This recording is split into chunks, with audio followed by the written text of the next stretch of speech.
we saw some brochures about this restaurant. It was my wife's birthday, so I thought, why not? It's expensive, but you don't find many restaurants like this. It was difficult to get a reservation because it only takes 12 people. When we arrived, we had drinks on the deck above, and someone gave us a talk about how they built the restaurant, and then we took off our shoes and descended. Down the spiral stairs and into the restaurant. Actually, the restaurant itself isn't very exciting. The decor, I mean. But it doesn't need to be, because what is totally amazing is the view. It takes your breath away. All around and above your head are hundreds, maybe thousands of fish, all colours in a blue sea.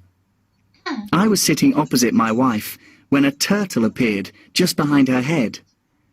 In fact, we were so busy looking at it all, we almost forgot that we were there to eat. The food was delicious. Fish, of course. But to be honest, we felt a bit bad eating white fish, surrounded by white fish. There was just one problem. A guest at the next table. He spoke really loudly and complained about everything. We couldn't find anything to complain about. It was the perfect honeymoon restaurant. 2. Hans. I booked online, of course. It's the only way you can book. And I went with my sons. They are 5 and 8 years old, and I thought they would like it a lot. They were very excited. They had the idea that the waiters were robots, so when we arrived and there was nobody there at all, they were a bit disappointed. But the whole place was amazing. It was like walking inside a computer, so the boys soon became excited again. We picked up a card and sat down at one of the big, round red tables. The boys loved the touch-screen TVs.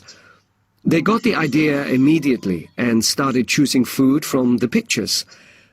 While we were waiting, they were texting their mother to tell her how fantastic it all was.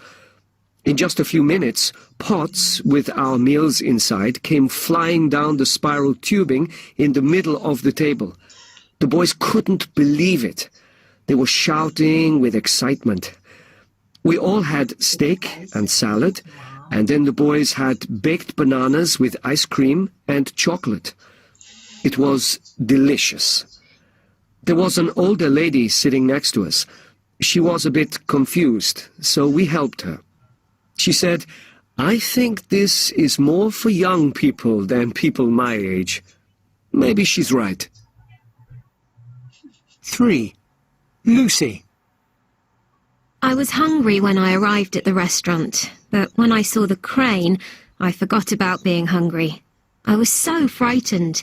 The host, David, said, "Don't worry, it's 100% safe." Ha! I'm sure a few of the other guests felt like me. They looked very pale. Anyway, we sat down at this huge table, fastened our seatbelts, and up we went. I couldn't look down.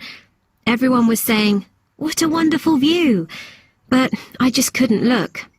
Then one of the waiters put a glass of wine in my hand, and I opened my eyes, and the view was amazing.